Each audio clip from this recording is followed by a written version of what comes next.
The second trait is Dad's sense of responsibility. Other appropriate terms are duty, valor, honor, and sacrifice. His desire was to do the right thing. A brief chronology will help describe how this quality played out after the war.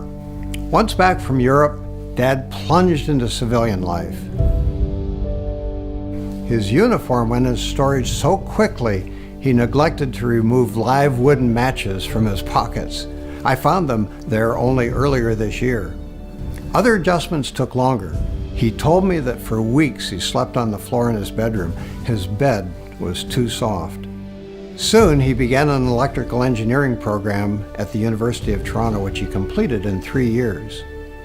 He graduated in 1923 and moved to Schenectady, New York, where he worked for General Electric, taking evening courses in finance and accounting at Union College.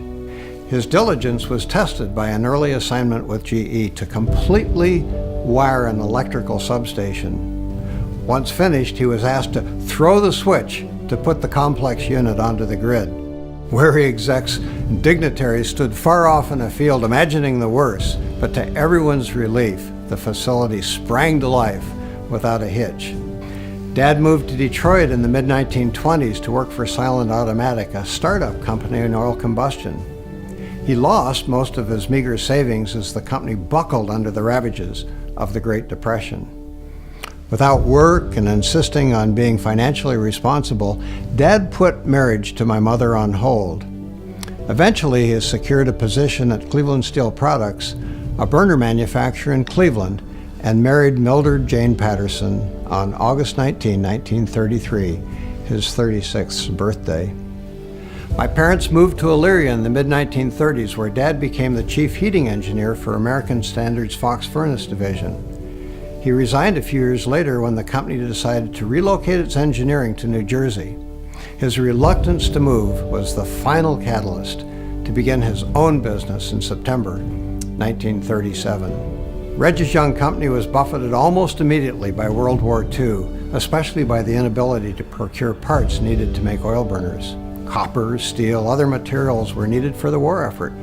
Where many would have been tempted to give up, Dad diverted into the home insulation business for several years and kept his crew working. He resumed burner production after war's end. The company's core values, while not documented in the early years, were in essence written into our everyday affairs. We spelled them out later: integrity, excellence, and a profound respect for the individual, qualities that sprang organically from Dad's desire to do the right thing. That desire became evident early. Dad, along with most able-bodied young Canadians, was keen to enlist when Great Britain declared war on Germany, August 4, 1914. You can likely imagine the lively discussions around the Beckett dinner table. The stakes were high. What was best for the nation, for the family, for 17-year-old Reg? At some point they agreed. Reg would first finish high school, but would, in parallel, promptly join an active militia. If euphoria to enlist marked the beginning of the war, "We'll be home by Christmas," it didn't last long. By the time of Dad's graduation, Europe was mired in a massive, protracted conflict with no end in sight. Tens of thousands of Canadian soldiers had become casualties. Poison gas was wreaking havoc in the trenches along the Western Front, and ships were being indiscriminately torpedoed in the North Atlantic by German U-boats. One battle in particular, the Battle of the Somme, scarred consciences on both sides of the Atlantic. Headlines screamed the death toll: 20,000 British soldiers killed on the first day alone. Yet, 3 days later, on July 4, 1916, young Reg strode into an Ontario recruiting office to enlist. Gunner Reg Beckett's sense of responsibility surfaced quickly in his correspondence home. His parents, especially his mother, worried incessantly about their young son. Reg tried to reassure them. "I would not worry too much, dear, for it really doesn't pay. As I've said before, I worry far more about the dear ones at home worrying about me than I ever worry about myself." In spite of hardship, Reg's commitment didn't waver. "This is the only place to be at such a critical time. And even now that I've been here since March and away from home for over a year, I really feel ashamed that I was not one of the first. Reg was determined to remain cheerful, though there was every reason to complain. The weather lately has been rather miserable, and I will be glad to see the sun again. I've been trying to dry out a little washing for about a week, and it is just as wet as when I started.